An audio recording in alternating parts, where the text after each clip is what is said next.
warahmatullahi wabarakatuh. Waalaikumsalam warahmatullahi wabarakatuh. Anak-anak sehat semua ya? Iya. Sebelum kita belajar, mari kita berdoa bersama-sama agar ilmu kita manfaat untuk diri kita sendiri dan orang lain. Doa baca Al-Fatihah. A'udzu billahi minasyaitonir rajim. Bismillahirrahmanirrahim. Alhamdulillahirabbil alamin. Arrahmanir rahim. Maliki yaumiddin. Iyyaka na'budu wa iyyaka nasta'in. Ihdinas siratal mustaqim. Siratal ladzina an'amta 'alaihim ghairil maghdubi 'alaihim waladdallin. Rabbi ighfirli wa liwalidayya wa lil mu'minina amin. Minggu kemarin kita mempelajari bab 3 yaitu bab tobat, taat, istiqomah, dan ikhlas. Sekarang definisinya tobat adalah tobat menurut bahasa adalah penyesalan. Kita mempelajari tentang tobat, apalagi taat, istiqomah, dan ikhlas. Yang disebut tobat adalah penyesalan. Tobat menurut bahasa, menurut istilah adalah menurut istilah, berarti dari perbuatan dosa yang telah dilakukan. Apa yang disebut dengan tobat nasuha, yaitu Penyesalan dari kesempurnaan sudah dilakukan secara maksimal dan tidak kembali lagi, tidak pernah melakukan dosa lagi. Kemudian taat, taat adalah tunduk dan patuh. Taat ada 3 macam taat, yaitu taat kepada Allah, taat kepada Rasulullah, taat kepada ulil amri. Taat kepada ulil amri itu termasuk taat kepada orang tua, pemimpin masyarakat, kepala sekolah, dan sebagainya. Kemudian yang nomor 3 adalah istiqomah. Apa yang disebut dengan istiqomah? Kukuh dalam pendirian, istiqomah. Kemudian yang terakhir adalah ikhlas. Ikhlas adalah tulus dan bersih. Ya, ikhlas ini sangat sulit karena hati manusia itu penuh dengan bermacam-macam persoalan. Nah, itu adalah pelajaran minggu kemarin. Minggu sekarang kita mempelajari tentang tentang apa? Berzikir. Ada sholat dan berzikir.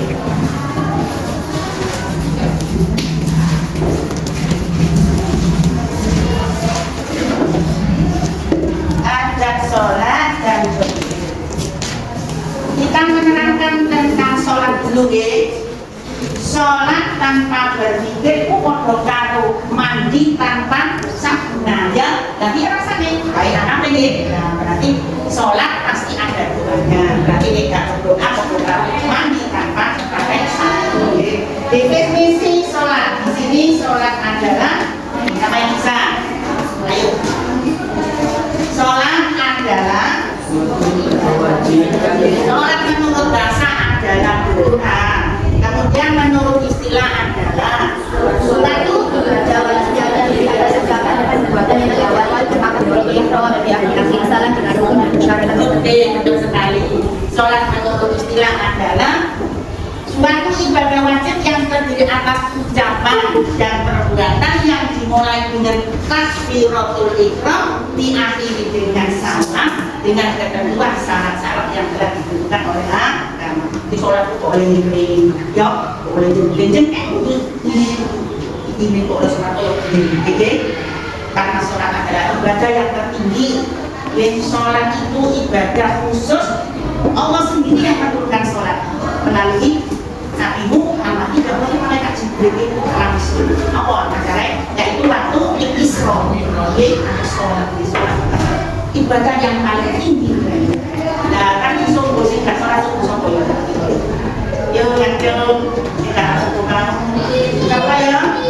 Apa itu? Jadi kan itu uang Islam itu sholatnya kudu penuh Islam. Dari akbar itu Islamnya hilang, jadi hilang. Coba, selama orang itu tidak Islam, dia itu tidak bisa masuk surga. Jadi orang Islam itu masih mau 1000 tahun, tapi pada akhirnya masuk surga. yang sudah ya. Berarti kudu sholat apa? Isya. Iki apa? Zuhur. Iki zuhur. Iki asar. Maghrib. Sampai ini juga keringan sembahyang mek 5 waktu. Dulu tuh berapa? 50. Dari 50 tak berapa? Oh ya. Oke. Nah ini dapat sembahyang subuh berarti sampai dulu bisa elang. Ya. Apa mana kita sembahyang subuh bangun? Kan sembahyang kan? Alhamdulillah. Ini sembahyang. Nah ini sembahyang alhamdulillah. Saya putri sama sembahyang apa nggih? Nggih. Tenang nggih, 10% ojo sampai gak sembahyang. Mamane sembahyang subuh. Sembahyang subuh malaikat kok dulu nunggu iso nggih. Sampai disaksikan oleh malaikat. Waktu isya malaikat enggak sembahyang. Duhur nggih asar boten yang mengasihkan yang bahwa hanya sholat subuh. Tapi aku gak kapan nggih. Masa sholat subuh kok koyo apa nggih? Ditangani di mantan tak bisa nggih. Besok sholat nggih, sholat. Kita kok sholat, tapi sih kami yo, tenang ya, sholat kok ya. Kemudian di sini adab-adab sebelum sholat itu tidak ada adabnya nih. Yang satu apa? Menjaga waktu sholat. Apa? Sampai duhur alhamdulillah sholat di sini. Jika duhur Anda kemudian ambil sholat, berarti tidak ada waktu. Waktu yang paling mulia adalah tepat pada waktu yang kita melakukan sholat. Nomor 2, ikhlas dan meluruskan niat. Kalau oleh mana sholat radio, berlaku dan sakit harus niat yang ikhlas. Ikhlas menghadap Allah karena kita hambanya Allah penuh dengan dosa, maka itu sholat. Karena sholat adalah berkomunikasi dengan Allah. Makanya nanti bersih, ikhlas yang sesungguhnya. Selanjutnya yaitu memilih tempat terbaik dan suci dalam sholat. Jadi sholat di Nabi, sholat di rumah ada tempatnya. Dan di mana lagi? Masih tempat bantu nopo, bersih, sholat bersih. Yang tidak boleh sholat itu di kuburan, kamar mandi, bagaimana?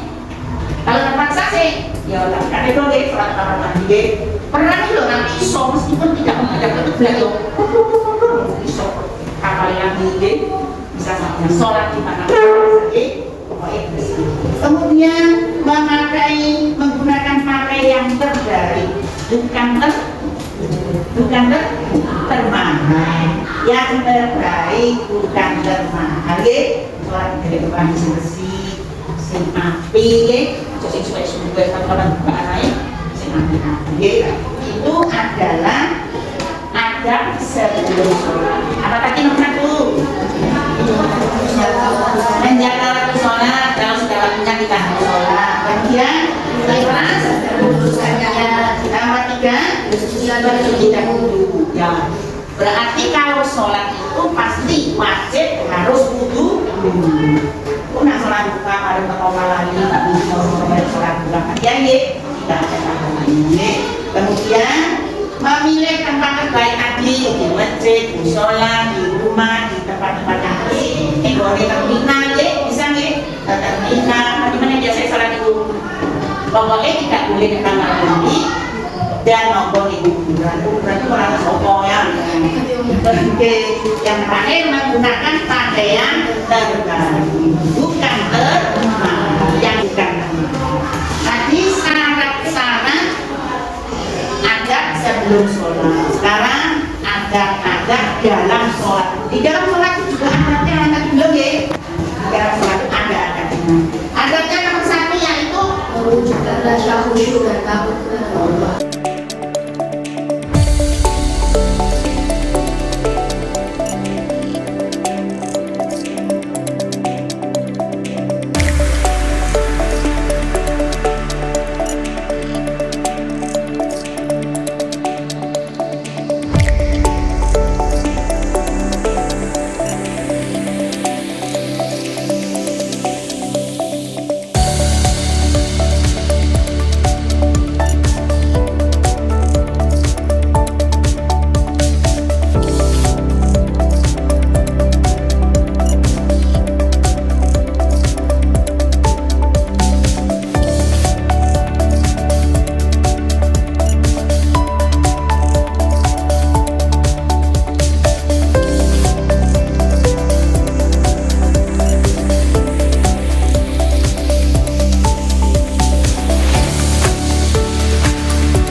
seseorang tidak bisa khusyuk dalam sholat. Oke, bagus sekali. Tepuk tangan untuk pasangan.